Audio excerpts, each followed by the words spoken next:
Hola, buenas tardes, ¿qué tal? Os damos la bienvenida a una nueva sesión virtual de la red de cuidados paliativos de Andalucía. En esta ocasión vamos a abordar el tema de alteraciones neuropsiquiátricas en pacientes con necesidades de cuidados paliativos, en concreto de niño e insomnio. Y contamos para ello con un doctor experto, Agustín Chacón Moreno, que es licenciado en medicina, especialista en medicina interna. Ha trabajado en cuidados paliativos en el Hospital Gregorio Marañón de Madrid y en la actualidad trabaja como especialista en urgencias hospitalarias en el Hospital Universitario de Guadalajara. También es máster en cuidados paliativos con la Universidad Autónoma de Madrid y máster en bioética clínica por la Fundación Ortega Maño. Además, en Agustín suele colaborar con la Asociación de Cuidados Paliativos en actividades formativas y también con la Sociedad Española de Medicina Interna en distintos grupos de trabajo relacionados con cuidados paliativos y también con WOC. Agustín, muchísimas gracias por haber aceptado nuestra invitación y bueno, sin más, pues te cedo el micro. Gracias. Pues nada, muchísimas gracias, Miguel, muchísimas gracias, María. Bueno, yo he disfrutado muchísimo, muchísimo preparando la presentación. Me ha servido un montón para aprender yo y bueno, voy a intentar transmitiros con mis conocimientos, con mi experiencia y con lo que he estudiado para preparar la sesión, pues un poco un resumencillo de dónde estamos en delirium y en insomnio en los pacientes con necesidades de cuidados paliativos. En cualquier momento, si queréis que comentemos alguna cosilla o lo que sea, irlo escribiendo en el chat y bien Miguel o bien María me van diciendo, me podéis cortar, lo que queráis. O sea, que no tiene por qué ser todo unidireccional hasta que se habla luego un turno de preguntas o algo así. O sea, que si en cualquier momento queréis comentar algo, es bienvenido, que no pasa nada. Como visteis un poco en la presentación, la motivación un poco de esta charla es porque la prevalencia de las alteraciones neuropsiquiátricas en pacientes con necesidades de cuidados paliativos es muy alta. Son muy frecuentes al final de la vida de los pacientes y el problema es que si se identifica tarde o no se trata bien, pues genera muchísimo malestar, tanto malestar en el paciente como mucho malestar también en la familia, que se agobia mucho cuando los pacientes no están bien controlados, los ven agitados, los ven inquietos, los ven desasosegados y eso genera muchas veces conflicto en las unidades o en las atenciones de estos pacientes, ¿no? Síntomas muchísimos, grandes síndromes y es verdad que van apareciendo nuevos tratamientos tanto para delirium como para insomnio, que en delirium todavía no se han incluido tantos, pero en insomnio sí que hay algunas novedades y bueno, yo creo que es importante repasarlo para manejar a los pacientes de la mejor manera posible, ¿no? Este es el índice que vamos a seguir. Hablaremos primero del delirium, que tiene un poquito más de enjundia, yo creo, y luego hablaremos del insomnio. Bueno, y esta es Josefa, que nos acompañará durante la sesión. El delirium está definido en el DSM-5 como una alteración de la consciencia con disminución de la atención. Es la palabra clave, porque es la manera de diferenciar si el problema neurocognitivo que tiene el paciente es un delirium o es una demencia. Eso clásicamente es una definición clásica y siempre es muy importante que la alteración específica que va a haber en los pacientes con delirium es una alteración de la atención.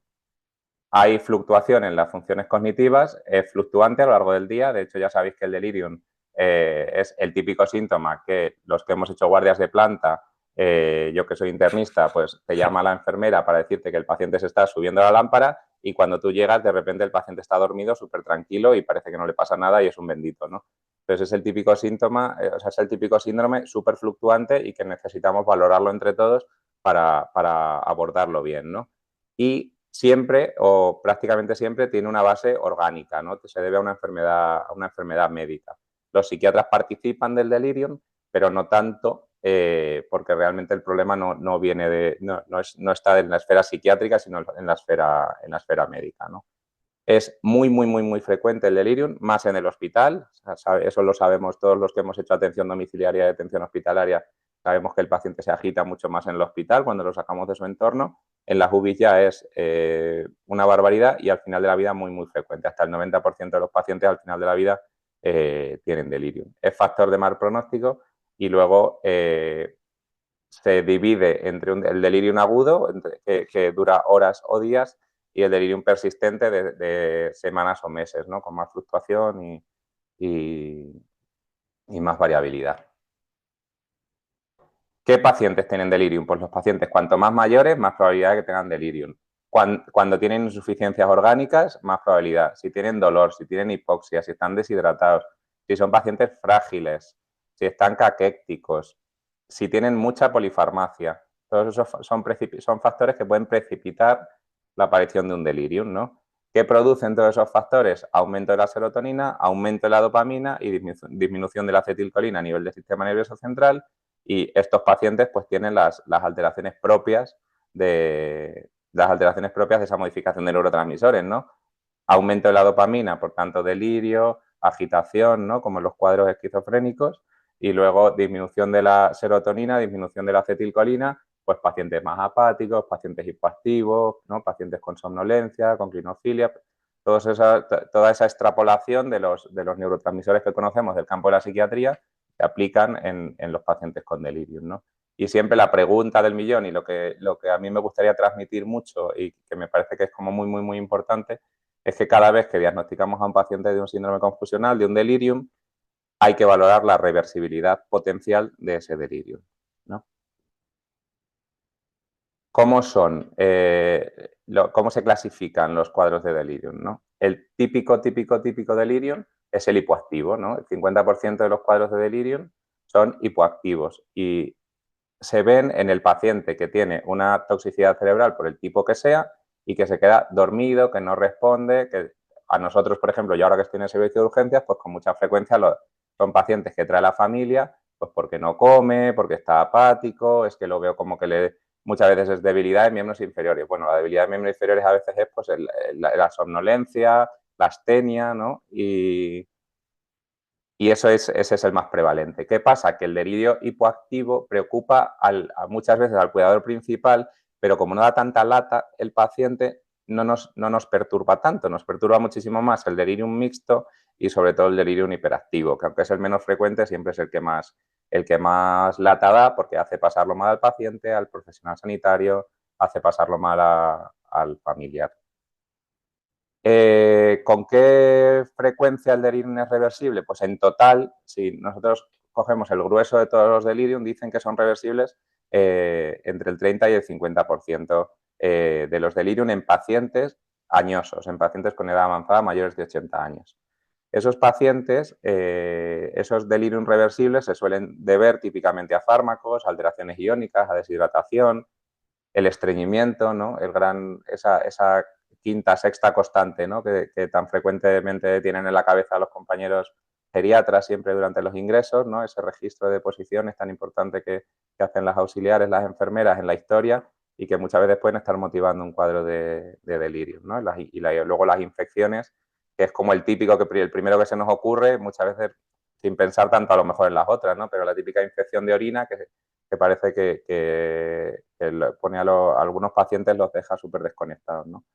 Y luego hay causas que son irreversibles, pues un paciente con una enfermedad renal crónica terminal no dializable que tiene una uremia con una urea muy, muy alta, pues ese paciente tiene un delirium pues que desgraciadamente es terminal, o sea, ese delirium es un delirium irreversible, que es verdad que puede durar semanas, ¿no? O que puede durar meses, fluctuando, con un día más hipoactividad, otro día más hiperactividad, pero es un delirium que no vamos a poder revertir.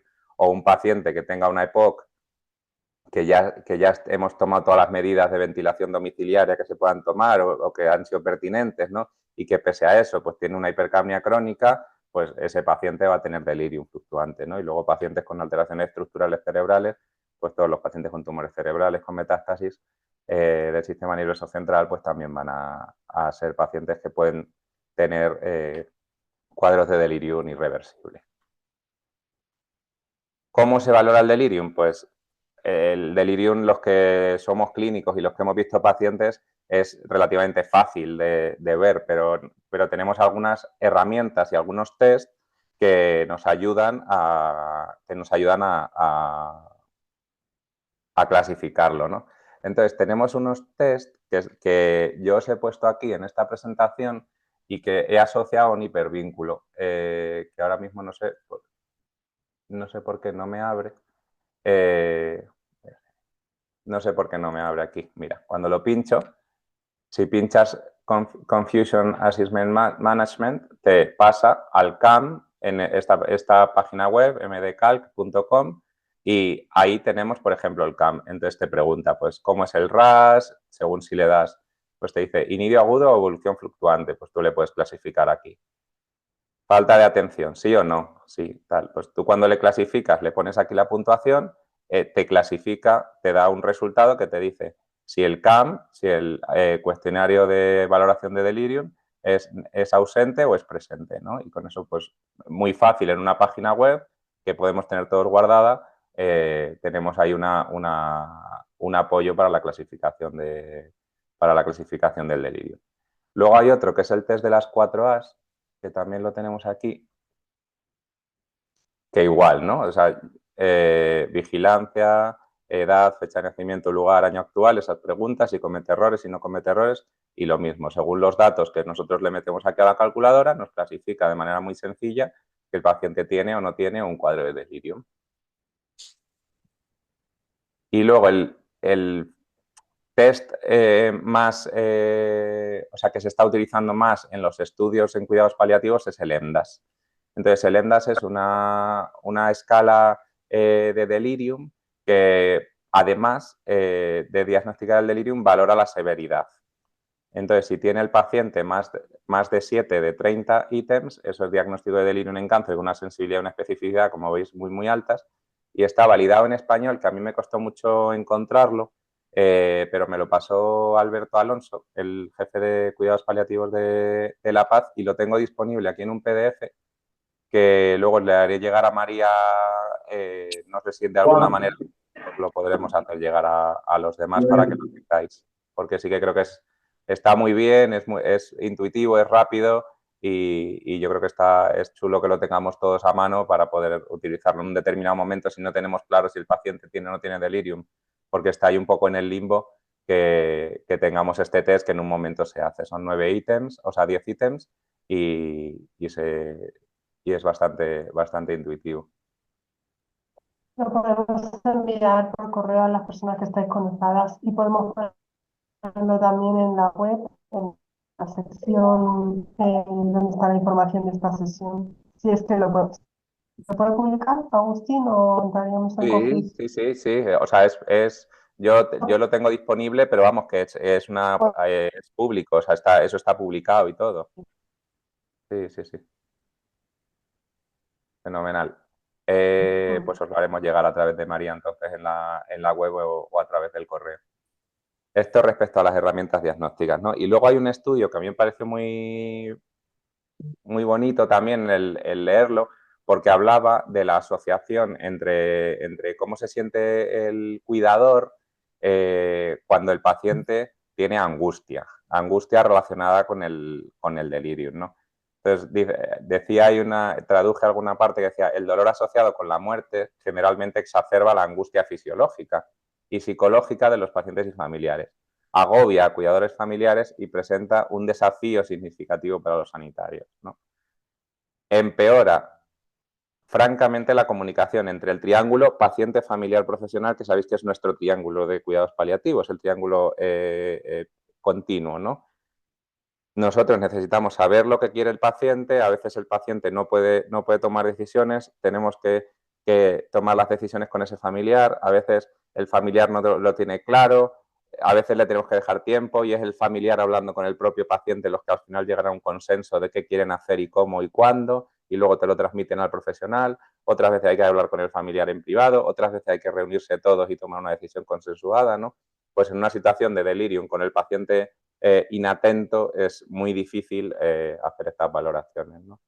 Y aquí concluía eso, ¿no? Que el cuidador asocia a una buena muerte, al concepto de buena muerte que tiene el cuidador, la disminución de la angustia en pacientes con delirium terminal irreversible y la calidad en la atención al final de la vida, ¿no? Tratamiento. ¿Cómo tratamos el delirium? Pues bueno, sabéis que fármacos preventivos no hay para delirium. Solo hay algún estudio del uso de melatonina de manera preventiva pero ninguno de ellos está en cuidados paliativos. No hay estudios de medidas no farmacológicas, tampoco en cuidados paliativos, pero las guías de cuidados paliativos nos dicen que al final es lo que tenemos. O sea, si sabemos que en pacientes geriátricos con deterioro cognitivo que ingresan por otra causa, aunque no sean pacientes necesariamente con cuidados paliativos, o sea, con necesidades de cuidados paliativos, sirven, pues ¿por qué no aplicarlos, ¿no? Entonces, aquí os he puesto la ventana y el reloj como, como los elementos clásicos siempre que se habla de medidas no farmacológicas del delirium, ¿no? Lo importante de que el paciente tenga los ritmos, los ciclos sueño-vigilia que se adapten al día, ¿no? Que el paciente sepa, pues si sabe que hay luz, pues sabrá que es de día. A veces no es suficiente, ¿no? Y luego un reloj siempre a mano para que... Quiero ver un poquito de entrenamiento de tu hermano. Para que el paciente pueda saber en qué hora estamos, ¿no? Hay algunos tips que están incluidos en protocolos de cuidados de hospitalización de enfermería y que es verdad que sobre todo en las plantas de geriatría se hacen muy, muy bien. En otras plantas, pues al final entre un protocolo y otro, pues es difícil hacerlo bien todo, ¿no? Pero importante, pues durante el día aumentar la exposición solar, abrir las persianas o las cortinas, de noche lo contrario, ¿no? La privación sensorial, dar ropa de dormir que sea familiar, pues un pijama que tengan de casa o tener cerca en la mesita en la mesita pues un reloj que sea suyo o una foto con sus familiares, ¿no? Explicar al paciente continuamente dónde está, quién es, explicarle quién somos nosotros, porque a veces lo que necesitan es no sentirse entre desconocidos, ¿no? Las pizarras, que cada vez se usan más en las unidades de cuidados paliativos, en la unidad donde trabajé yo, se pusieron en ese momento unas pizarras en los pies de las camas y ahí sobre todo los familiares de los pacientes pues escribían mensajes, hoy es tal día, mañana voy a venir a verte, abuela. Pues, y eran muchas veces mensajes que a los pacientes les daban, aparte de darles mucho ánimo, pues les ubicaban un poco de qué estaba pasando, ¿no? Un reloj visible, evitar los cambios frecuentes de la habitación, ¿no? Las reubicaciones, que son también a veces súper frecuentes en los hospitales. Utilizar gafas, los audífonos, que eso a veces también... Nosotros, por ejemplo, en urgencias tenemos muchas veces la manía de que llega el paciente y le quitamos las gafas, el audífono, la dentadura y luego pretendemos que el paciente no se agite, pero si no tenemos manera de comunicarnos con él, si no nos ve, a veces es complicado, ¿no? En las situaciones de agudización tener en cuenta estas cosas, pero son muy importantes. Movilizar al paciente, no dejarle todo el rato mirando al techo, levantarlo a un sillón, aunque sea un ratito, para que se levante a comer fuera de la cama, que no coma en la cama siempre que se pueda. Evitar todo lo que sean contenciones físicas. A veces hay que poner las barandillas para que el paciente no se caiga de la cama en un determinado momento, pero todos hemos visto la situación del paciente al que le ponemos las barandillas y cuando vamos a verlo está con los pies metidos ahí entre las barandillas, que está casi enganchando el cuello en la barra de sujeción lateral, que a veces es un poco desastre todo el tema de las restricciones físicas, ¿no? Y luego minimizar todos los catéteres, pues tanto los catéteres venosos como las sondas vesicales, las sondas nasogástricas, todos esos catéteres, pues intentar tenerlos el menor tiempo posible o simplemente el imprescindible, ¿no? Hidratar al paciente, intentar que coma pues, en relación a sus posibilidades y luego valorar siempre la retención urinaria, el estreñimiento, la impactación fecal. Es pues muy frecuente que un paciente se agite en un momento de madrugada porque le están cogiendo una vía venosa periférica. Pues claro, es que eso no es fisiológico, que a las 2 de la mañana te estén cogiendo una vía, pues no es muy fisiológico, claro. A veces pues merece a lo mejor la pena retrasar o demorar esa canalización a primera hora de la mañana, que hacemos el pico del cortisol y el paciente lo verá como más fisiológico que intervenir al paciente en la madrugada, ¿no? Y luego pues utilizar un tono de voz tranquilo, intentar que haya algún familiar presente, ¿no? Todas esas son las medidas que podrían prevenir el delirium y que aunque aparezcan, tenemos que tenerlas en cuenta para abordar el delirium. ¿Y la ciencia qué nos dice en delirium? Bueno, pues la ciencia, este es el estudio, un estudio muy reciente que he encontrado, de 2017, porque no se investiga mucho en delirium, o sea, no hay No hay grandes estudios recientes, eso por más que he buscado no he sido capaz de encontrarlo, pero este de 2017, hablando de delirium en cuidados paliativos, pues es significativo, ¿no? Seleccionaron 247 pacientes que recibían cuidados paliativos en un hospice, o sea, a priori en un sitio donde todo el mundo que atiende al paciente es experto en cuidados paliativos. Los criterios de inclusión eran que el diagnóstico fuera fidedigno, con una de las escalas que hemos comentado antes, y que tuviera síntomas asociados a angustia, o sea, un delirium predominantemente hiperactivo, ¿no? ¿Y qué hacían con estos pacientes? Pues si eran jóvenes, menores de 65 años, le daban una carga de 0,5 de risperidona o aloperidol, o los aleatorizaban a placebo y hacían 3 brazos, 0,5 de risperidona, 0,5 de aloperidol o placebo, por vía oral. Entonces, después de esa dosis de carga, dejaban a los pacientes o con 0,5 cada 12 de risperidona, subiendo 0,5 más si era ineficaz hasta un máximo de 4 miligramos al día, 0,5 de aloperidol cada 12, subiendo hasta un máximo de 4 miligramos al día si era ineficaz, o placebo. Los pacientes mayores de 65 años daban la misma dosis de carga del neuroléptico o del placebo y luego mitad de dosis. La intervención duraba 72 horas, la última evaluación la hacían 12 horas después de la última dosis y lo que veían era cómo era el control sintomático de los pacientes que tenían un delirio agitado con esos fármacos, comparando risperidona, aloperidol y placebo. Y a todos se les aseguraba un control sintomático con midazolam subcutáneo 2,5 miligramos si precisaban cada 2 horas por alucinaciones, ilusiones o comportamiento inapropiado, ¿no? Entonces, ¿qué pasó? Pues que siendo los pacientes iguales, necesitando las mismas dosis de rescate de midazolam todos, que eran pocas, una o ninguna al día, los pacientes con risperidona y con aloperidol tenían síntomas de delirium significativamente mayor que los pacientes con placebo. Y luego hicieron un análisis post-hoc de los 247 pacientes y vieron que el neuroléptico te condiciona 1,5 veces más probabilidad de morir. Estos neurolépticos, ¿no? Risperidona y aloperidol. Entonces, este estudio es verdad que es un estudio en el ámbito de los cuidados paliativos que nos habla de risperidona y aloperidol y que nos los pinta un poco pues, regularcillo, ¿no? Y luego, otro estudio que traigo, que es este, luego de todas maneras los estudios os lo puedo pasar sin ningún problema, puedo modificar un poquito la presentación o lo que sea y la podemos compartir, no hay problema. Nos habla de la clasificación de los antipsicóticos, ¿no? El fármaco que utilizamos cuando hablamos de delirium, sabéis que es el antipsicótico. En ese estudio que hemos comentado de Australia aumentó la mortalidad, pero es verdad que no tenemos otros fármacos. Todos los antipsicóticos aumentan la mortalidad, todos aumentan el riesgo de accidente cerebrovascular y de accidente isquémico transitorio en pacientes de edad avanzada y en pacientes con demencia, todos. Clasificamos los neurolépticos en tres generaciones. La primera generación, o conocidos como neurolépticos típicos, tenemos el aloperidol dentro de las butirofenonas y luego dentro de las fenotiacinas tenemos la levomepromacina y la clorpromacina, que son grandes amigos de los paliativistas, o por lo menos son fármacos con los que yo he tenido experiencia y a mí me parece que son fármacos que dan bastante buen resultado. Y luego tenemos una segunda generación que antes era conocida como atípica, que incluye la olanzapina, la quetiapina, la risperidona, la ciprasidona y la clozapina. Y una tercera generación entre las que, por ejemplo, está el aripiprazol. Y ahí están entrando neurolépticos nuevos que todavía no están comercializados en España. Ya hay algún estudio en Estados Unidos, pero todavía no los tenemos disponibles como para usarlos, ¿no? Entonces, ¿por qué he subrayado levomepromacina, clorpromacina y quetiapina?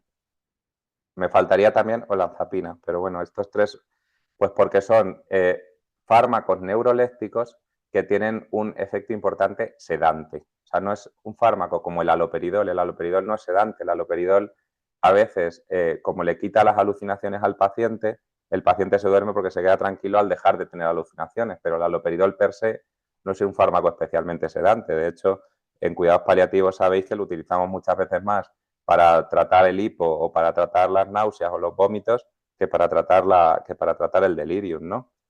Sí que es mejor fármaco por ese efecto sedante para tratar el delirium hiperactivo, la levomepromacina, la clorpromacina, que se pueden utilizar por vía subcutánea, la olanzapina, que también tenía algún estudio ya en vía subcutánea y que además es un potente orexígeno. Entonces, pacientes con anorexia, con caquexia, pues es un fármaco bastante interesante a dosis bajas, de 5 de 10 miligramos.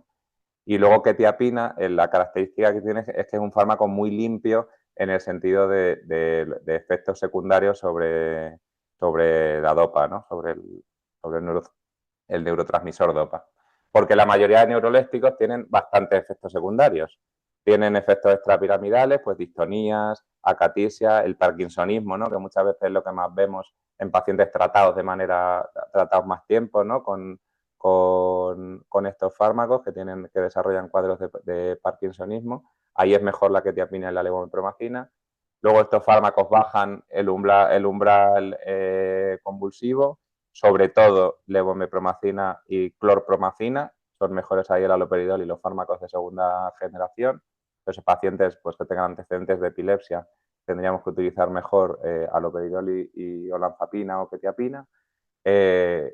Producen algunos síndromes neurolépticos malignos, que es este síndrome caracterizado por hipertermia, rigidez, alteración del estado mental. No se puede elevar la CPK analítica con mucha disfunción autonómica, que se trata con benzodiazepina o con bromocristina o con dantroleno. Yo solo he visto un caso de síndrome neuroléptico maligno asociado a suspensión brusca de fármacos antiparkinsonianos, no, ni siquiera a neurolépticos, y la verdad que angustia bastante y se tarda bastante en diagnosticar porque no es lo primero que piensas en un paciente con una enfermedad neurodegenerativa avanzada. Cuando tiene fiebre no es lo primero que piensas, es un síndrome neuroléptico maligno, pero que lo tenemos que tener ahí, ¿no?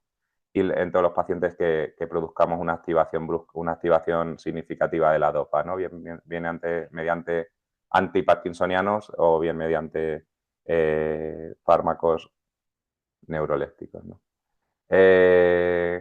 Y luego prolongación del QT, que pueden producir estos fármacos, pueden producir muerte súbita cardíaca. Es verdad que en cuidados paliativos, pues a veces, si el paciente está con un delirio agitado, pues a lo mejor no tiene mucho sentido ponerte a hacer un electro a ver cómo tiene el QT y decidir si con eso le pongo o no le pongo un neuroléptico, porque a veces esto es por el principio de doble efecto, ¿no? Pues si yo lo que busco es el alivio sintomático del paciente, en un paciente en una situación de una enfermedad grave muy avanzada y por un principio de doble efecto el paciente tiene un fallecimiento por una muerte súbita cardíaca, pues bueno, pues es importante porque ha habido un efecto adverso de un fármaco, pero y tener que hacer un electro, ¿qué implica en ese paciente, ¿no?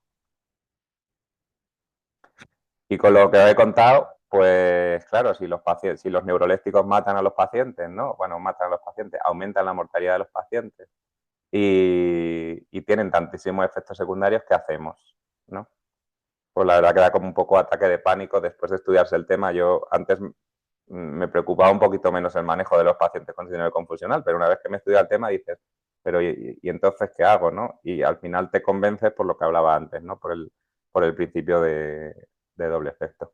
Aquí os he traído un par de viñetas que luego os compartiré de una presentación de la Sociedad Española de Geriatría que habla pues, de qué es el delirium, que a veces puede estar bien incluso si hacéis algún folletito o así para entregarlo a los familiares de los pacientes, pues está bien porque lo explica de manera muy sencilla, pues lo que es, qué síntomas tiene, qué otros síntomas puede tener, porque es importante prevenirlo y tratarlo. Y aquí como los tips que hay que tener en cuenta en los cuidados del paciente que potencialmente puede tener un delirium o que ya lo tiene, ¿no? Aunque los fármacos neurolépticos hayan demostrado aumento de la mortalidad y tengan esos efectos secundarios que hemos contado que tienen, nosotros tenemos guías clínicas que nos apoyan el manejo del paciente con delirium y apoyan el uso de neurolépticos. Entonces, es verdad que hay estudios que nos dicen que tienen esos efectos secundarios, pero las sociedades científicas nos dan otras recomendaciones, ¿no? Que son estas, ¿no? Dice, ¿cuál es el objetivo del tratamiento del delirium? Revertir el cuadro, ¿no? Pues siempre que un paciente tenga un delirium vamos a intentar tratar la causa de ese delirium, porque acordaros que hemos dicho que hasta un 50% pueden ser reversibles. Si es una neurotoxicidad opioide, pues habrá que intentar cambiar el opioide. Si hay mucho psicofármaco, pues ver cuál se puede suspender. A veces antidepresivos que se han quedado ahí desde la intemerata y que ahora te están haciendo un ISRS, que te está haciendo una interacción con un tramadol. pues buscar un poquito el linezolid, que de repente nos ha interaccionado con la sertralina, intentar buscar esas interacciones entre fármacos que actúan sobre el sistema nervioso central y que pueden estar justificando las alteraciones del comportamiento del paciente. Asegurar una adecuada hidratación, corregir si hay alteraciones metabólicas, tratar las infecciones, ¿no? Y lo que nos dicen en la guía de la SECPAL, en los protocolos que os he enseñado en la diapositiva anterior, habla de que los delirium asociados a neumonías tienen menor probabilidad de reversión que asociados a otras infecciones. Esto a mí me parece que es muy importante saberlo porque en el momento en el que diagnosticamos un delirium, para planificar los cuidados de ese delirium y clasificarlo en reversible o irreversible, es muy importante, o sea, esa clasificación es muy importante porque habla del pronóstico y al hablar del pronóstico nos habla de a dónde vamos. O sea, obviamente con un delirium reversible, pues tendremos más cuidado con los psicofármacos, tendremos más mimo con el tema de la hidratación, habrá que tomar unas medidas diferentes a un delirium que ya por definición es terminal, ¿no?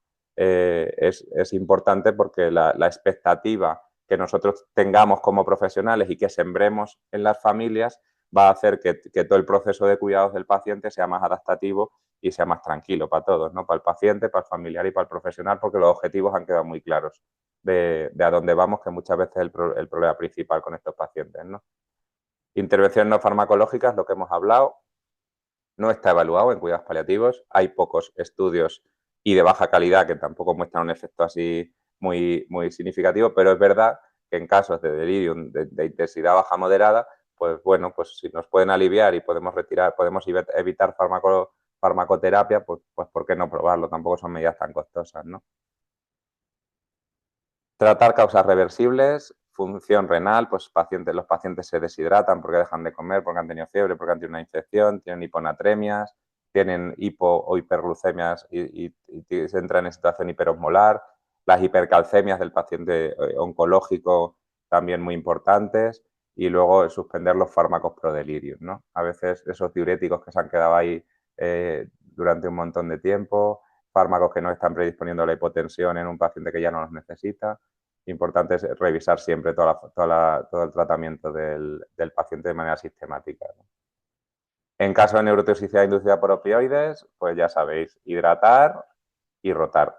Ese es el tratamiento de la neurotoxicidad opioide. Muy importante identificar la neurotoxicidad opioide para diferenciarla de otras causas de delirium y típicamente la neurotoxicidad opioide tiene mioclonías, tiene alucinaciones táctiles, que a mí en el máster siempre me decían, pregúntale al paciente si tiene la sensación de que le agarran de la ropa. No sé si eso os ha pasado a vosotros o lo han contado a vosotros alguna vez, pero es verdad que yo a partir de entonces empecé a preguntárselo a algunos pacientes y decían, oh, pues sabes que sí, que me ha dado esa sensación. Y a veces son neurotoxicidades opioides muy sutiles que el paciente hace crítica de la situación, pero claro, como cree que eso es un poco alucinatorio, lo de que le han tirado de la ropa no te lo cuenta. Entonces no te sirve a veces para clasificar al paciente como un paciente que tiene una neurotoxicidad opioide, ¿no? No voy a entrar en rotación opioide porque bueno, eso da para 10 sesiones. Hablan de hidratación en la guía, de sueroterapia, pues 1.500 mililitros al día, el salino 500 cada 8 que hemos puesto típicamente a los pacientes para hidratarlos, y luego el neuroléptico si precisa por agitación. Y todo el tema de seguridad física, pues barandillas, no usar sujeciones corporales, intentar que haya algún familiar, estreñimiento raro, ambiente tranquilo, lo que hemos hablado, ¿no? Fármacos, pues siguen hablando en las guías del haloperidol. Yo ya os digo que en mi experiencia es un fármaco que a mí no me gusta. Luego, si queréis compartir todas las personas que tengáis también experiencia en atención de pacientes con necesidades paliativas, pues si tenéis algún truco, si tenéis por cuándo utilizáis el haloperidol en pacientes con delirium, qué experiencia tenéis, porque yo es verdad que si bien la mayoría de mis pacientes los he atendido en el ámbito hospitalario y probablemente el delirium es de mayor intensidad y ahí estoy sesgado, no tengo tanta experiencia en la atención domiciliaria, el haloperidol me parece que es un fármaco que controla un poco regular la agitación del delirium. Esas son pues un poco las dosis, ¿no? Desde la media ampolla al cuarto de ampolla más o menos, para que lo tengamos en la cabeza, de haloperidol de levomepromacina, y luego el midazolam pues empezando con 2,5 miligramos, que es la dosis que hablábamos de rescate que utilizaron en el estudio, y en pacientes muy, muy mayores o que nunca hayan usado benzodiazepina se puede empezar incluso con menos, con 1, con 2,5 miligramos por vía subcutánea o intravenosa. Y dosis más altas, obviamente, si el paciente está pues súper agitado, no racaneemos tampoco, por eso muchas veces nos toca, o sea, a las enfermeras les toca pelearse con nosotros, con los médicos, porque dicen, joder, es que me has pautado un cuarto de ampolla de haloperidol que le va a hacer efecto dentro de 3 años. Entonces, pues si el paciente está muy, muy, muy agitado, pues a lo mejor hay que darle una dosis un poquito más alta para tranquilizarlo y luego ya vemos. Pero que no, o sea, la dosis no es estándar, la dosis depende del perfil de paciente, si tenía previamente benzos neurolépticos o no las tenía, de la fragilidad del paciente y de la situación clínica en la que se encuentre. Cuanto más agitado esté, pues dosis más altas tendremos que usar. Es verdad que como son fármacos que por vía subcutánea o vía intravenosa tienen efecto bastante rápido, si nos dan miedo las dosis, que tampoco, o sea, ningún paciente se va a morir porque le pongamos 5 miligramos de midazolam en un suerito de 50 diluido, si nos dan miedo las dosis, pues no pasa nada, podemos poner una primera dosis y dejar prevista una segunda dosis en la reevaluación de los 10-15 minutos. O sea, no, pero que no nos quedemos conformes de, bueno, a ver si ya dentro de mucho tiempo le hace efecto y el paciente ahí que se pueda llegar a hacer daño, que la familia esté agobiada, que todo el personal esté agobiado, ¿no?, con la situación. Importante en los pacientes con enfermedad de Parkinson o con otros extrapiramidalismos, ¿no?, con una parálisis supranuclear progresiva o con una enfermedad por cuerpos de Levy, que si la vía oral está disponible, el mejor fármaco para evitar los efectos antidopaminérgicos o sea, de rigidez, son la quetiapina y la olanzapina a esas dosis. Veis que la quetiapina tiene muchísimo rango, hasta 600 miligramos al día incluso. Y luego aparte es un fármaco que es muy interesante porque tiene tanto presentación rápida como presentación de POT. Entonces, algunos pacientes que la quetiapina en la presentación rápida les hipotensa, les deja como muy dormidos, se puede utilizar esa presentación de POT como un poquito más de mantenimiento. Es un delirium más subagudo, más crónico.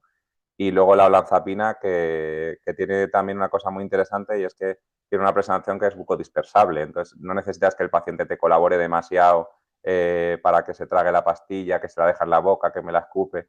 Hay una presentación que se mete en la boca, se disuelve, tipo la mirtazapina, que también la conoceréis, y controla bien los síntomas.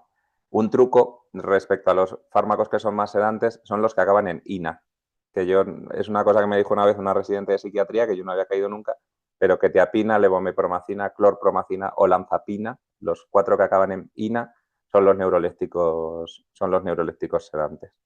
Y luego, si la vía oral no está disponible, pues tenemos la olanzapina, que se puede poner subcutánea o intramuscular. Sabéis que en cuidados paliativos la vía intramuscular no nos gusta nada, porque no te aporta mucho respecto a la vía, vamos, no te aporta nada respecto a la vía subcutánea, algunos fármacos que sí o sí tiene que ser la medicación intramuscular. Y luego, si el paciente tiene un delirio no agitado que no se controla con dosis puntuales, y pues hay que valorar si el paciente está entrando en un delirium terminal o si hay que poner una perfusión continua de midazolam o de benzodiazepinas, ¿no? 2 casos en delirium. Vamos a empezar con Josefa, que os he dicho que es esta mujer asustada, que no es, vamos, que está hecha con inteligencia artificial. Y bueno, pues Josefa llegó a mi vida, a mi vida en la unidad de cuidados paliativos del Hospital Santa Cristina, derivada desde un equipo de atención domiciliaria. Entonces, me llamó una amiga y dice: hola, Agus, te llamo para valorar un ingreso programado en unidad de cuidados paliativos, pues de cara a hacer una rotación a metadona. Hay gente que hace las rotaciones a metadona en domicilio, pero es verdad que en Madrid, o por lo menos en el área sanitaria donde yo estuve, no había mucha tradición de hacerlo en domicilio, porque es verdad que las rotaciones a metadona son a veces complicadas, a veces hay que hacer hidratación intravenosa y puedes generar muchos efectos secundarios, y en un domicilio, pese a tener el circuito de atención telefónica de 24 horas y todo eso, a veces es un poco difícil, ¿no? Entonces, Josefa era una mujer de 82 años que no tenía alergias, que no tenía ningún factor de riesgo cardiovascular y que tenía la mala suerte de tener un cáncer epidermoide de lengua que le habían tratado con radioterapia y tenía mucha afectación locorregional, con un dolor mixto, inflamatorio, neuropático muy importante, que se había desestimado tratamiento oncoespecífico y mantenía seguimiento por cuidados paliativos domiciliarios. Tenía a la valoración y al ingreso en la unidad de cuidados paliativos un ECOG-2 con un PPS de 70%, o sea, mantenía cierta funcionalidad, se movía con un bastón, se quedaba ratitos sola en casa y tenía este dolor mixto entre somático y neuropático resistente a fentanilo transdérmico a dosis altas, con dificultad para tomar los comprimidos orales en presentación retar como la oxicodona o como la morfina, y habían iniciado una bomba de morfina subcutánea, habían hecho una rotación desde fentanilo transdérmico a morfina subcutánea, pero es verdad que todo el rato hacía celulitis donde le ponían la infusión subcutánea de morfina. Entonces, lo que nos planteaban desde el equipo de cuidados paliativos domiciliario era hacer una rotación a metadona para poderle dar la metadona en jarabe a la paciente, que el jarabe sí que lo podía tragar y evitarnos los efectos secundarios de esas vías subcutáneas, porque el tumor era un tumor que no estaba creciendo muy rápido y que el síntoma predominante era el dolor y que no pensaban que fuera a acabar con la vida de la paciente en el muy corto plazo, ¿no? Entonces, querían valorar una rotación a metadona, incluso en un determinado momento, pues hacer una gastrostomía percutánea a través de rayos de intervencionismo, ¿no? Sin hacer intubación, a través de rayos de intervencionismo, hacer una gastrostomía percutánea y de alguna manera asegurarnos tener ahí de esa forma una vía oral disponible, ¿no? Una vía enteral disponible, no oral.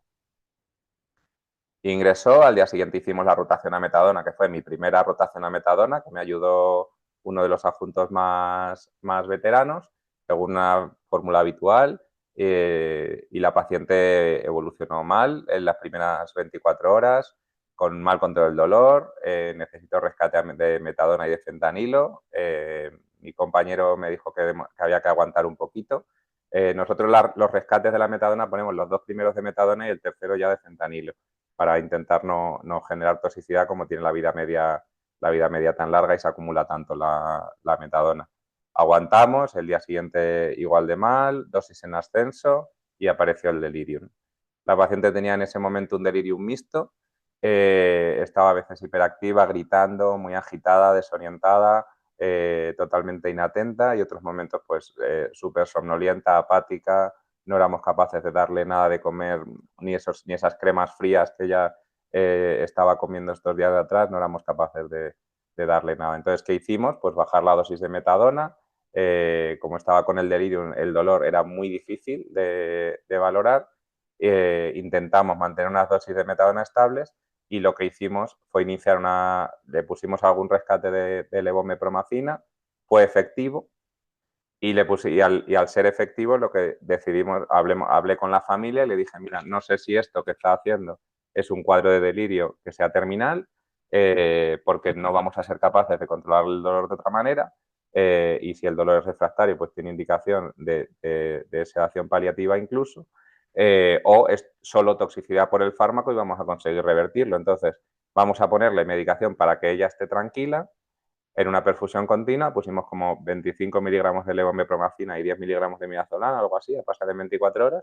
Vamos a hidratarla y vamos reevaluando día a día. Entonces, la familia entendió perfectamente el plan. Ellos querían que si la paciente controlaba el dolor, pues se pudiera volver a casa. Estaban muy agarrados a la idea esa de intentar volver al domicilio, y quedamos pues a la espera de ver la evolución las próximas 48 horas, ¿no? Entonces, esto era un jueves, el viernes se mantuvo con la misma perfusión, sedada, hidratándose, no parecía que estuviera inquieta, y el sábado que entré yo de guardia en la unidad, fui a reevaluarla y bueno, pues seguía igual, no tenía ningún signo de agonía, no tenía livideces, no estaba haciendo pausas de apnea, no tenía un rictus de hipocrático, estaba estable, tranquila, y hablamos con la familia, pues mira, vamos a probar a suspender los sedantes y vamos viendo qué pasa a lo largo del día, ¿no? Entonces, lo que pasó a lo largo del día es que la paciente se estabilizó, se quedó sin dolor y a la semana siguiente le pudimos hacer la gastrostomía percutánea y se fue de alta a domicilio con metadona oral, ¿no? O sea, se consiguió al final el objetivo con los neurolépticos de manera intermitente. Este es un ejemplo de un delirium irreversible farmacológico, ¿no? En una paciente con un dolor difícil. Un caso súper complejo que yo, gracias a que me ayudaron, porque si no, probablemente difícil de manejar. Luego el segundo caso que traigo de delirium es el caso de Isidora, que lo he querido llamar Isidora o cómo no hacer las cosas, ¿no? Entonces Isidora era una mujer de 88 años, hipertensa, diabética con afectación de órgano diana, dislipémica, con una cardiopatía isquémica, que tuvo en 2013, la verdad que fatídico. En septiembre de 2013 un infarto con un bloqueo transitorio que ingresó en la UCI, luego un ictus isquémico de ACM izquierda un mes más tarde, en octubre de 2013, que también ingresó en la UCI, luego un fracaso renal agudo en noviembre de 2013 con necesidad de depuración extrarrenal transitoria y un desarrollo de una úlcera sacra en relación a todos estos múltiples ingresos que después de meses y meses y meses y meses consiguió revitalizar con curas, con hidratación y con mogollón de cuidados. Entonces, este año, o sea, en el año 2019, 6 años más tarde, el esposo hay que institucionalizarlo porque hace un cuadro de deterioro cognitivo con mucha alteración del comportamiento y Isidora pasa a hacer vida itinerante con unos y con otros hijos. En el año 2021, después del COVID, el esposo fallece y ella presenta un empeoramiento cognitivo, empieza a confundir a algunos familiares, empieza a no llevar esas cuentas que antes previamente sí que llevaba, ¿no? Y empieza a deteriorarse un poquito funcionalmente. Tiene un ingreso en 2022 por insuficiencia cardíaca, ahí se evidencia una enfermedad renal crónica estadio 5 con un filtrado menor de 10 y se decide, en consenso con la familia, tratamiento renal conservador. Entonces ella se mantiene más o menos estable hasta octubre de este año, en el que tiene otro ingreso por un cuadro de insuficiencia cardíaca en el seno de una anemia por la enfermedad renal crónica avanzada, que se consigue estabilizar en medicina interna y se da de alta con decisión de manejo paliativo. Entonces se implica al equipo de cuidados paliativos domiciliarios, la familia está conforme con la decisión y con el manejo y a partir de la segunda quincena de diciembre, o sea, 2 meses más tarde, la paciente presenta un deterioro clínico progresivo, con anorexia, con inatención, con un trastorno del ciclo sueño-vigilia muy importante. De hecho, siempre contaba la cuidadora principal que algunos días a las 4 de la tarde ya estaba demandando irse a dormir, porque de hecho se enfadaba si la llevas a dormir, decía que cómo me haces a mí estas cosas, aquí de madrugada tenerme despierta en el salón, no entiendo por qué me haces esto, qué he hecho yo para merecer esto. Mucha hipersomnia diurna, incontinencia de esfínteres. Se valora, como he dicho, por el equipo de cuidados paliativos y se decide tratamiento sintomático con suspensión de fármacos que fueran dirigidos a prevenir nuevas complicaciones, pues el adiro, la estatina, todos esos fármacos, ¿no? Perdonad que estoy solo y está el perro aquí conmigo y me está cansando, me estaba molestando un pelín. Tiene un ingreso hospitalario por claudicación familiar en el contexto de un delirium el día 16 de enero de 2025. O sea, la paciente, estando en casa de su hija, comienza con un cuadro de hipotonía, de rigidez, de malestar general y de mucha confusión y de inatención. Y se termina derivando al hospital por claudicación de cuidados en domicilio. Entonces, llega al hospital, estaba escrito todo, que el manejo iba a ser sintomático, que no se tomara ninguna medida extraordinaria, que incluso no se hicieran analíticas, que si estábamos hablando de un delirio terminal, que el manejo fuera exclusivamente sintomático, y llega, aún así se hace una analítica en la que se ve que hay una creatinina mayor de 5, una urea mayor de 360, un pH de 7,10 y un bicarbonato de 10. La paciente tiene un delirio mixto, hiper e hipoactivo, y se decide tratamiento inicial con haloperidol 10 miligramos y morfina 20 miligramos intravenosa en perfusión continua, ¿no? Esto es sobre la 1 del mediodía. A las 7 de la tarde acudo al hospital y digo acudo al hospital porque esta paciente es mi abuela. Entonces, acudí al hospital y me encontré a una paciente ingresada en planta que estaba inquieta, con contenciones mecánicas en ambas muñecas y peleando contra esas contenciones mecánicas.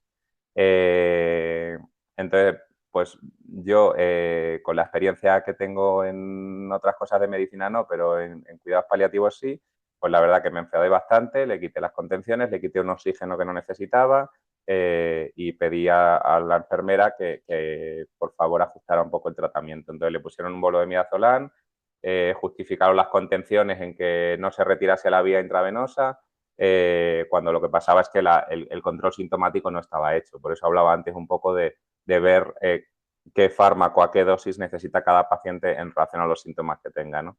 Se añadieron 30 miligramos de midazolam en la perfusión continua, esto eran las 9 de la noche, y a las 7 de la mañana, con buen control sintomático toda la noche, Isidora falleció y bueno, pues todos tranquilos y bastante mejor. Pero ahí la verdad que pasamos un rato que lo pasamos bastante mal. Después de hablar del delirium, voy a dar unas pinceladitas también de insomnio, que es verdad que, como os decía antes, tiene bastante menos complejidad porque hay menos, o sea, está todo como más clasificado y hay menos fármacos, está todo más definido, ¿no? El insomnio es la percepción subjetiva de dificultad para el inicio, duración, consolidación o calidad del sueño, a pesar de una oportunidad adecuada para dormir y que provoca alguna alteración diurna. Perdonadme un segundo.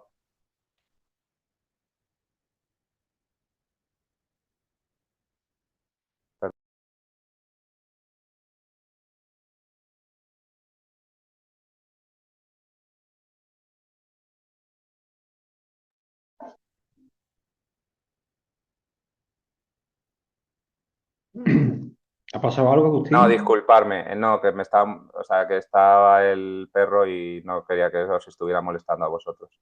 Perdonadme. No te preocupes que no se ha notado nada. Es que estoy solo en casa y se sube aquí conmigo. Pensaba que iba a aguantar más tiempo en el salón y no está aguantándose. ¿Me oís bien, verdad, Miguel? Perfectamente. Fenomenal. Pues bueno, lo que hablábamos, la definición del insomnio es la percepción subjetiva de no descansar, ¿no? Tiene que ser al menos 3 veces por semana, al menos 3 veces seguidas y en ausencia de otras causas que afecten a la cantidad o calidad del sueño, ¿no? ¿Qué produce el insomnio? Alteración del ánimo, cansancio, alteración del rol familiar, angustia, somnolencia, inatención, mal control sintomático de otros síntomas, ¿no? Entonces, es muy importante abordarlo porque es verdad que no dormir nos pone de mala leche a todos, nos altera a todos porque no podemos cuidar a la gente de nuestro alrededor, nos pone de mala leche, ¿no? Y nos hace que no rindamos. Es súper frecuente el insomnio, 7 de cada 10 adultos de población general tienen en algún momento de su vida insomnio y los pacientes con cáncer, pues 1 de cada 2 dice aquí que tienen insomnio. Mucho insomnio en cuidadores de pacientes con cáncer avanzado, eso de tener que estar toda la noche pendiente, de dormir a ratitos, es como muchas veces pues cuidar a una persona muy mayor es como cuidar a un bebé recién nacido, ¿no? Porque tienes que estar todo el rato pendiente. Entonces, ojo en la atención a los cuidadores y en preguntarles a los cuidadores, ¿estás descansando bien? Porque si identificamos que un paciente no está descansando bien, pues a lo mejor hay que tener en cuenta, hay que activar a la trabajadora social y decirle, oye, que aquí se prevé una claudicación en un determinado momento, tenemos que asegurar que este paciente esté atendido, vamos a hacer un abordaje preventivo antes de que lleguemos tarde, ¿no? Y luego siempre valorar trastorno del ánimo o astenia asociada al insomnio. Es un diagnóstico clínico, con la definición que hemos hablado antes, no necesita de exploraciones complementarias el insomnio, es un síndrome perfectamente definido. Y luego se define como clínicamente significativo si en el ESAS, en la escala de valoración de Edmonton, es mayor de 4 puntos. Es muy sensible y es muy específico.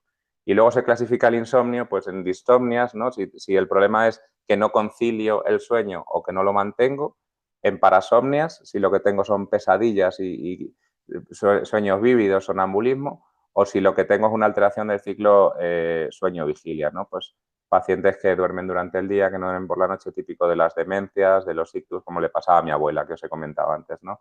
Síndromes confusionales, a veces simplemente malas rutinas. Y luego, ¿cómo trato el insomnio? Pues muy importante, las técnicas no farmacológicas, pues que el paciente no tome estimulantes, evitar estímulos sensoriales intensos antes del sueño. Esto nos está embreando en la televisión a diario, ¿no? Todo el uso de pantallas antes de irse a dormir, mejor un libro con una luz tenue, ¿no? Todas esas medidas. Actividad física moderada durante el día. El paciente que se cansa durante el día, y esto lo hemos visto en todos los pacientes, el paciente que sale, que da un paseo, que tiene actividad, que está entretenido durante el día, que tiene una visita familiar, que vienen a verle unos amigos, llega al final de la noche y de repente esa noche da buena noche, ¿no? Pues es importante buscar todas estas distracciones, técnicas de relajación. ¿Qué estás tocando ahí? Mira si te he dicho que le des. Y búscalo. ¿Dónde? Y luego, siempre que haya disponibilidad de un psicólogo, todas las técnicas de terapia cognitivo-conductual, pues la verdad que hay mucha gente a la que le sirve y ahorramos en fármacos, ¿no? Luego, fármacos que tenemos, benzodiazepinas, fármacos Z, ¿no? Lorazepam, lormetazepam, clometiazol, el típico tistraneurine, el zolpidem, doxepina, que yo no tengo ninguna experiencia y en todos los artículos que he revisado de insomnio en pacientes mayores hablan de ella, yo no tengo ninguna experiencia, no os puedo decir. Luego, mirtazapina y trazodona, que son los grandes amigos de los geriatras y de los médicos de cuidados paliativos y que la verdad los usamos mucho, sobre todo en pacientes mayores.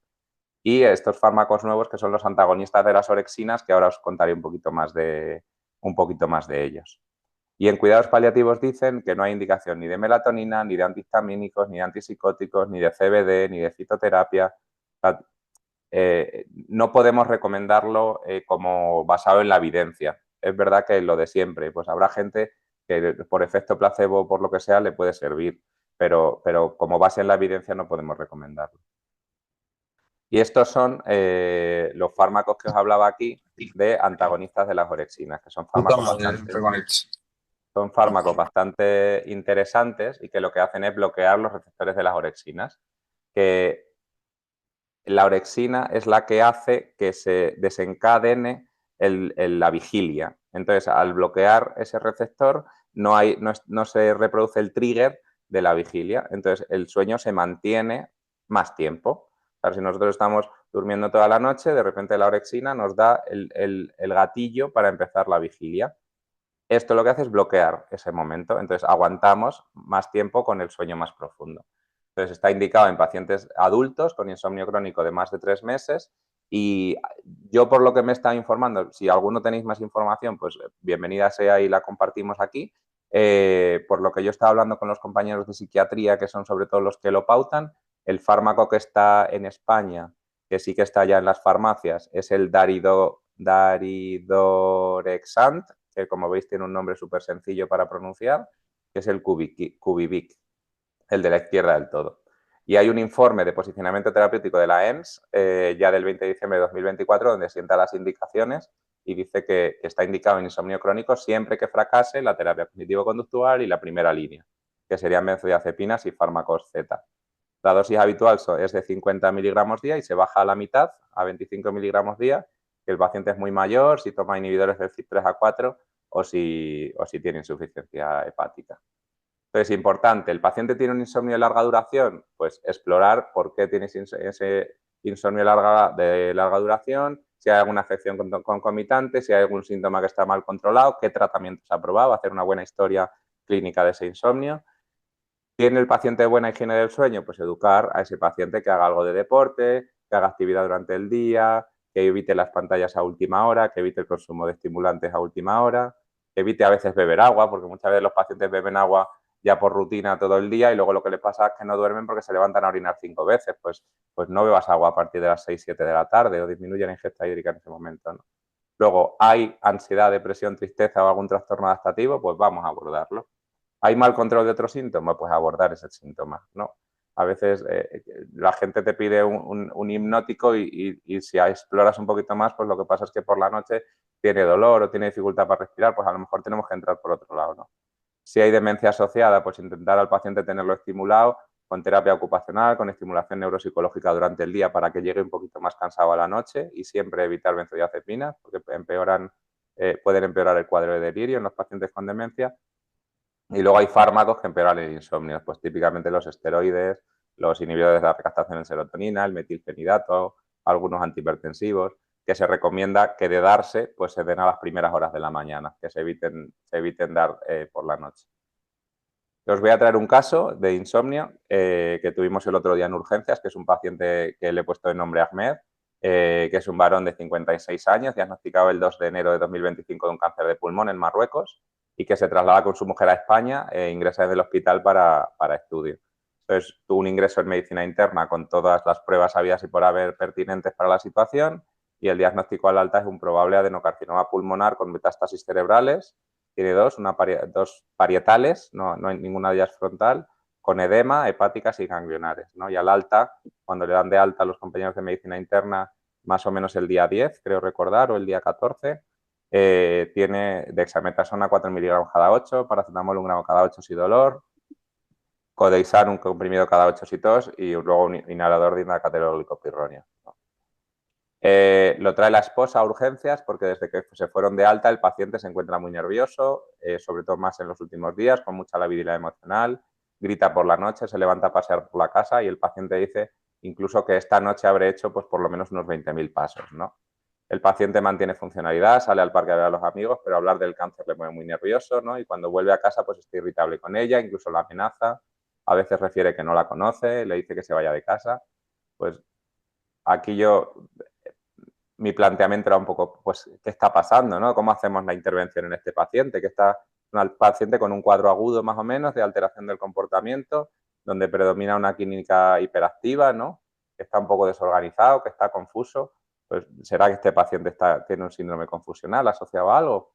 Pues lo valoramos, ¿no? Entonces, identificar y clasificar la causa del insomnio, de la confusión, ¿no? Este paciente que se da 20.000 pasos por la noche, pues, hombre, un sueño reparador no creo que tenga, ¿no?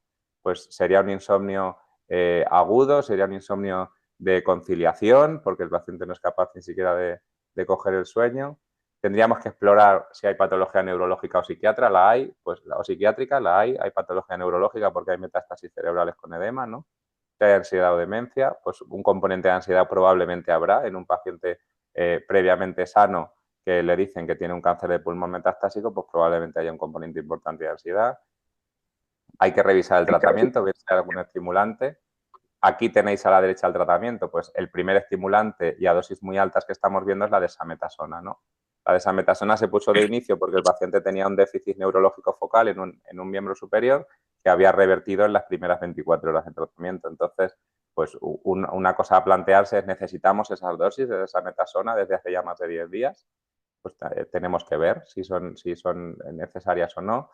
Tenemos que valorar si hay componente de síndrome confusional, si hay algún síntoma asociado que esté mal controlado, si el paciente tiene dolor, si tiene dificultad respiratoria, si tiene estreñimiento. Y luego, ¿cómo hacemos la intervención, ¿no? Desprescribimos, ajustamos tratamiento, qué medidas no farmacológicas tomamos, qué situación social tiene el paciente, ¿no? Porque este paciente es un paciente que vive con su mujer solos, que no tienen a nadie más alrededor.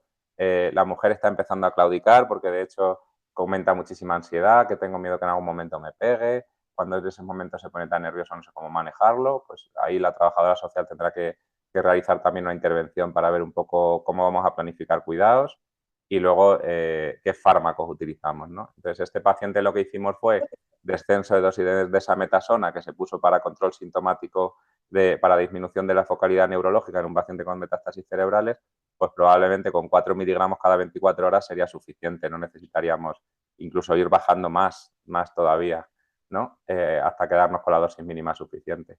Es verdad que sabéis que los corticoides hacen efecto más de 24 horas, o sea, más o menos sobre 24 horas de la última dosis, entonces tendremos que esperar por lo menos 48 horas hasta ver si la disminución del corticoide tiene algún efecto.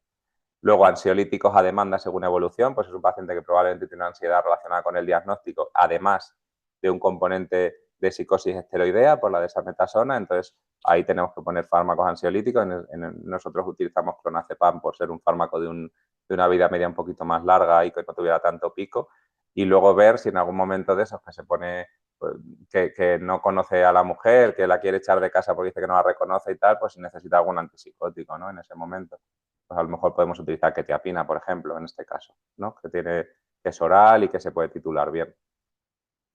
Situaciones concretas, pues un paciente con insomnio y con alteración emocional que no tiene deterioro cognitivo, pues trabajar la alteración emocional, ¿no?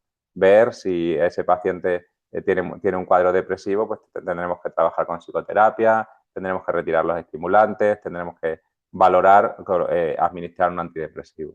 Si el paciente tiene insomnio y tiene demencia, pues ya lo que hemos hablado antes, ¿no? Los fármacos de insomnio, los fármacos asociados al insomnio en geriatría son sobre todo la trazodona, que es un fármaco muy limpio en ese sentido, a dosis de 50 o 100 miligramos día, medio comprimido o un comprimido entero, y luego el clometiazol, el distraneurine, que se da por la noche en 1 o 2 comprimidos al día. Y siempre nos ponen la dosepina, que es lo que os comentaba, que yo no tengo ninguna experiencia. Neurolépticos y alteraciones conductuales, risperidona o quetiapina, y luego valorar la retirada de benzodiazepinas siempre que haya demencia, ¿no?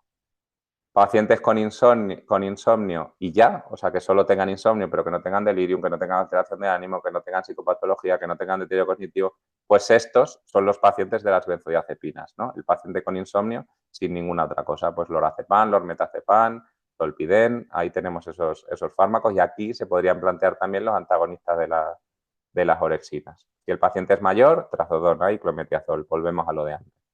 Y luego paciente grave o muy frágil con insomnio sin vía oral o en situación de últimos días, pues ese paciente lo que hay que valorar es si ese insomnio, más que un insomnio, es un delirium, ¿no? Porque el insomnio es la percepción subjetiva. Si el paciente está muy frágil y el paciente, pues a lo mejor el paciente no es ni siquiera capaz de definir que su deseo de descansar, a lo mejor no lo puede cumplir pues por una astenia ya que es terminal, ¿no? Por un control sintomático que es muy difícil de manejar. Y ahí en esos casos, pues benzodiazepinas parenterales, midazolam, diazepam más o menos neurolépticos parenterales de perfil sedante, ¿no? Levomepromacina o clorpromacina.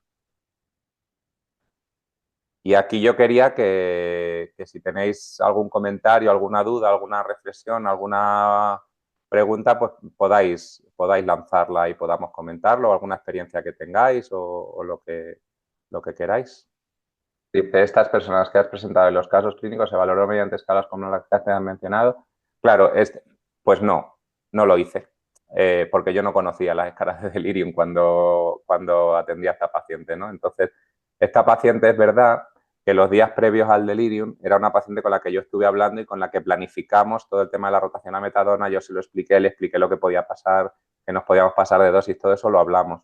Era una paciente que estaba perfectamente orientada y que no sugería que en ese momento tuviera un delirium, ¿no? Entonces, es verdad que si la paciente no tenía síntomas de delirium, yo no podía haber administrado ahí una levomepromacina previa a la rotación porque no había un síntoma que tratar y al final la levomepromacina sería un tratamiento sintomático de la paciente, ¿no? Y no me lo planteé por eso, porque la paciente hasta que entró en delirium no tenía ningún tipo de síntoma y eso fue de un día para otro en las 48 horas de la rotación a la metadona.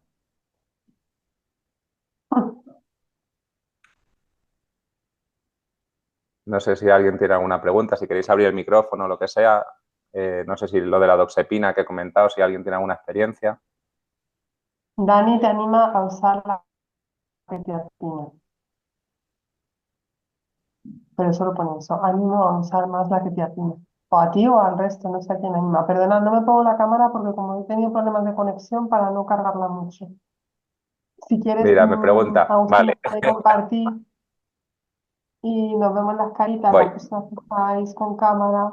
Mira, una pregunta, ¿podría comentarnos la diferencia entre, ay, perdón, que se me ha ido, entre trazodona y clometiazol? Sí. O sea, la trazodona es un fármaco que es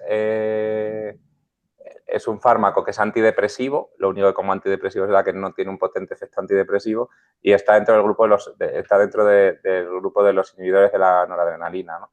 Bueno, de los mixtos, a veces no se sabe muy bien el mecanismo, pero parece que va por ahí. Y luego el clometiazol, clometiazol no es un antidepresivo, tampoco es un fármaco que va por libre dentro de los fármacos hipnóticos. Se utilizó muchísimo en el delirium del delirium tremens, se utilizó mucho en la época antes de que ya usamos incluso gabapentinoide, ya no usamos ni siquiera las benzodiazepinas en el delirium tremens, pero se utilizó mucho ahí porque tiene muy poquitas interacciones. Entonces, es verdad que yo creo que se está utilizando más, que la tendencia es más a utilizar la trazodona y todo el mundo se está familiarizando mucho con la trazodona, pero yo he tenido experiencias en gente muy mayor, sobre todo, con clometiazol en delirio intrahospitalario para favorecer descanso nocturno bastante buenas. Entonces son fármacos distintos que actúan por distinta vía, pero sobre todo lo que les caracteriza a los dos es que son muy limpios. Luego María José pregunta por el tema de prescribir la quetiapina, que en algunos hospitales solo la avisan si se utiliza otros. La quetiapina es relativamente fácil de avisar si el paciente si tiene Parkinson, tiene alguna enfermedad, algún trastorno del movimiento previo, pero es verdad que si no, a veces ponen algún problema con el visado de la quetiapina. Nosotros, por ejemplo, yo en urgencias no lo puedo visar. En nuestra gerencia, la quetiapina la puede visar neurología, geriatría y psiquiatría, por ejemplo.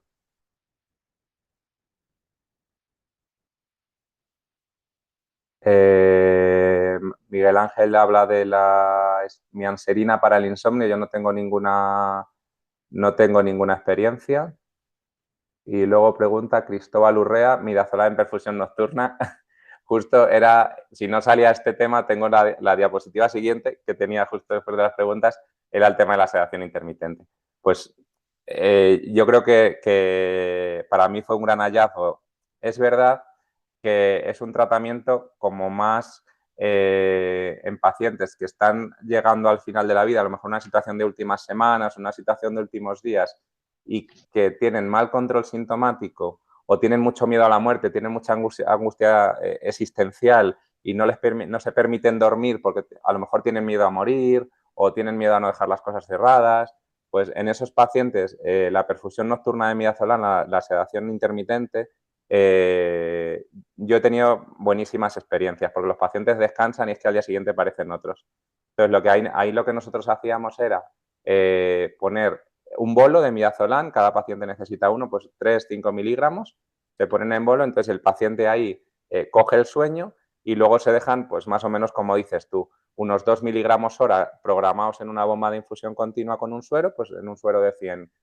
Si vas a poner 7 horas, pues metes 15 de midazolam en un suero de 100 y lo programas para pasar en 7, en 8, en 9 horas, ¿no? Entonces el paciente a las 11 de la noche le induces, le duermes con el midazolam, se lo retiras a las 8 de la mañana a la perfusión continua y a las 9:30, 10 se está despertando. Entonces el paciente que tiene mal control sintomático, el vivir la experiencia de un sueño reparador nocturno, pues muchas veces al día siguiente facilita el tener una conversación sobre preferencias, sobre valores, sobre cómo quiere que se aborde algún síntoma. Es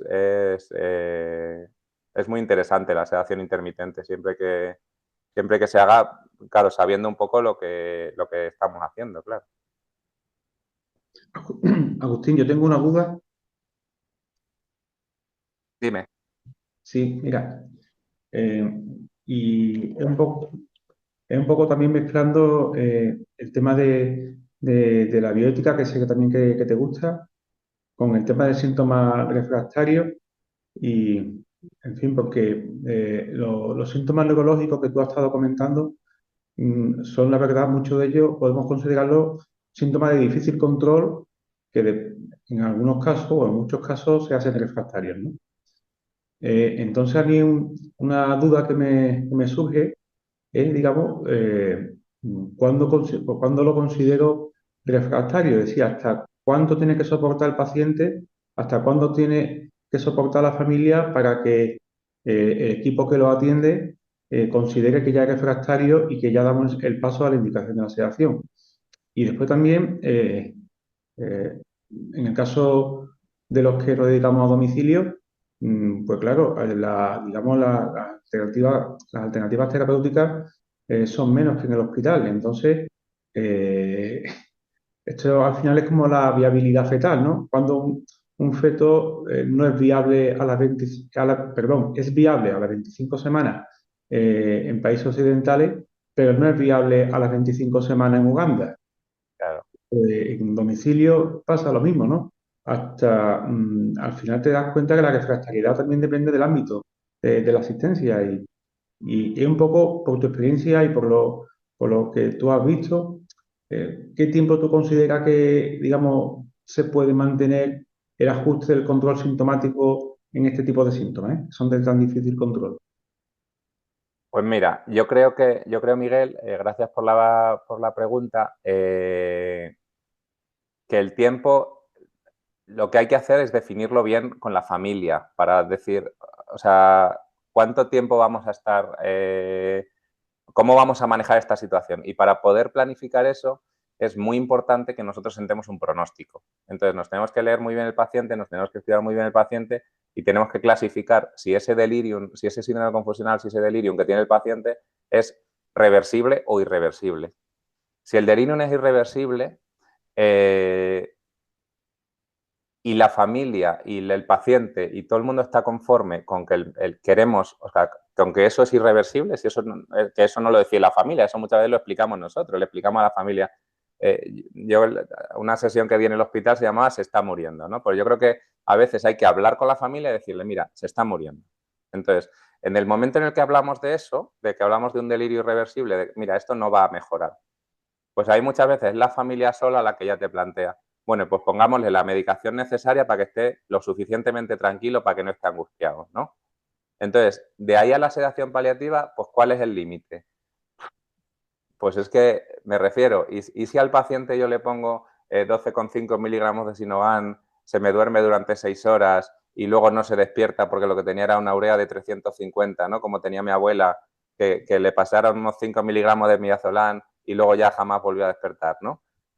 Pues porque había un trasfondo metabólico y a lo mejor lo que había, o sea, al tratarle el síntoma y al tranquilizarla un poquito, pues ya no vuelve a despertar, claro. Entonces, el límite entre la sedación paliativa por síntomas refractarios y el control sintomático en delirium, pues yo creo que lo marca el pronóstico. En una neurotoxicidad opioide, pues yo creo que, hombre, en 48 horas podemos ver en un entorno en el que podemos hidratar al paciente, como el caso que he contado de Josefa, ¿no? Pues un paciente un paciente con una hiponatremia, un paciente con una hipoglucemia, pues un paciente con una hipoglucemia es razonable que haga un síndrome confusional que le dure 6, 12 horas. No es razonable que haga un síndrome confusional que le dure 72 horas. Si ha tenido una hipoglucemia y un síndrome confusional de 72 horas, pues igual eso le pasa a un paciente cirrótico y que tenga un déficit de una insuficiencia hepática terminal y que no produzca nada de glucagón y que no. Es otra circunstancia de la que estamos hablando. Entonces, a mí lo más importante que me parece ahí y que me parece importante transmitiros es que tenemos que sentar pronóstico en los pacientes con delirium para poder planificar los cuidados. Que nos da mucho miedo establecer pronóstico con los pacientes, pero es que es necesario. Tenemos que mojarnos, porque si no las familias están totalmente desnortadas. Y luego en el tema de domicilio, pues es verdad que, pues yo qué sé, plantearte un midazolam subcutáneo intermitente nocturno en un domicilio, bueno, pues se puede hacer, ¿no? En un elastómero, el familiar le pone la inducción y luego en un elastómero le programas. Pues sí, también se puede hacer, ¿no? Se puede plantear. La vía subcutánea, pues es maravillosa, ¿no? Y luego, Sinogan en domicilio, pues se puede utilizar sin ningún problema. La olanzapina, yo no sé si los viales, yo no sé si se pueden conseguir para domicilio, pero si se pudieran conseguir, pues igual, son fármacos que son volúmenes muy bajitos, que son fáciles de inyectar, que no producen reacción local. Entonces, son fármacos interesantes también para el domicilio, para el control sintomático ahí, yo creo. Bueno, gracias, Agustín, de verdad.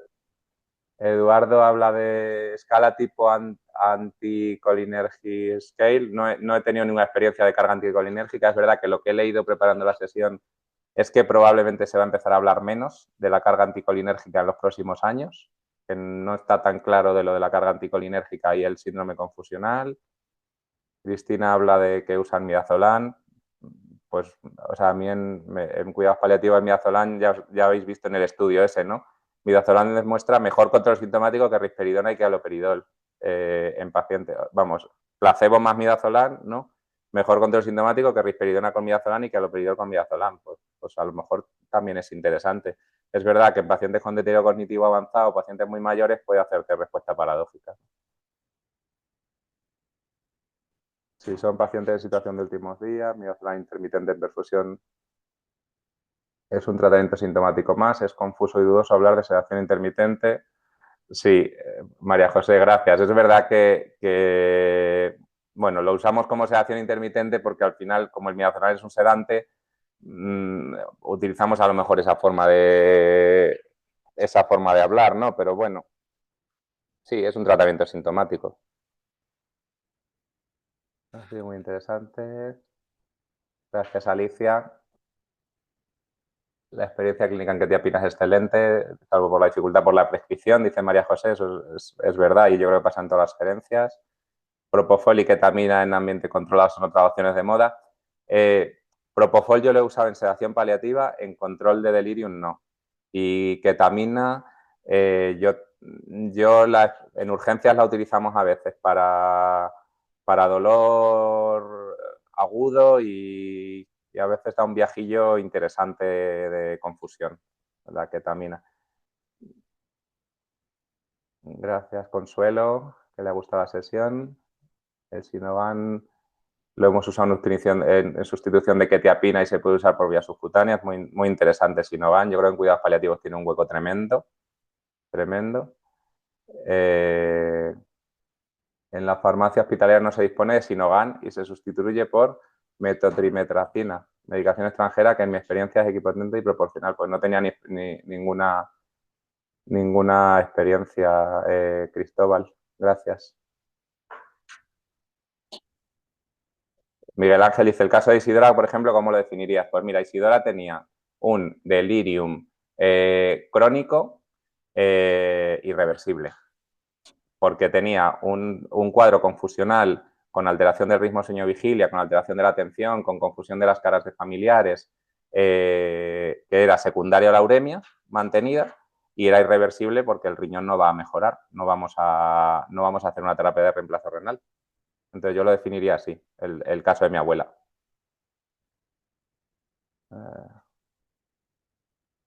Y ya está diciendo la gente, gracias. Bueno, pues voy a compartiros un segundo lo último de la presentación y si queréis cerramos para que también podáis descansar. A ver. Mira. Bueno, aquí lo de la sedación intermitente, que ya hemos hablado un poquito de ella, pero bueno, como control sintomático, como aclaraba una de las compañeras. Y luego, conclusiones, pues que el delirium implica alteración de la atención, supone importante mortalidad, implica al paciente, profesionales y cuidadores y la base es orgánica, que nos acordemos que la base es orgánica. No hay tratamiento preventivo claro en cuidados paliativos, el tratamiento siempre es el de la causa, cuando podamos, y hay que establecer pronóstico para facilitar la toma de decisiones, me parece fundamental. Tratamiento sintomático a base de neurolépticos, aunque algunos han demostrado aumento de la mortalidad, pero no tenemos otra cosa, es lo que tenemos y lo que no podemos tampoco es tener al paciente pasándolo mal. El insomnio requiere abordaje interdisciplinar, implicar a los psicólogos, a veces el insomnio son problemas sociales y luego valorar pues, que el insomnio no es secundario a otro problema de otro síntoma, de otros fármacos, hacer una buena historia clínica para ver qué está pasando y por qué el paciente tiene insomnio, ¿no? Y luego solo el abordaje sistemático permite individualizar el tratamiento de cada paciente ajustado también a los recursos de cada área sanitaria. Lo que hablaba Miguel justo ahora, pues dependiendo de dónde te muevas y de los recursos que tengas y una problemática que habéis contado, ¿no? Dependiendo de dónde venimos cada uno y de dónde somos cada uno, pues tenemos unos recursos u otros y usamos unos recursos u otros. Y eso, pues claro, tienes que conocer tus recursos para poder utilizarlos de la mejor manera posible. Bueno, ha sido una sesión súper interesante, te están agradeciendo un montón en el chat y te están diciendo, pues eso que ha sido muy interesante, muy amena, muy didáctica. Nada, por nuestra parte agradecerte una vez más la disponibilidad, el acierto en prepararla y, bueno, y la calidad de la sesión. Muchísimas gracias, Agustín, y hasta siempre. Y a todos y a todas, hasta la próxima. Chao.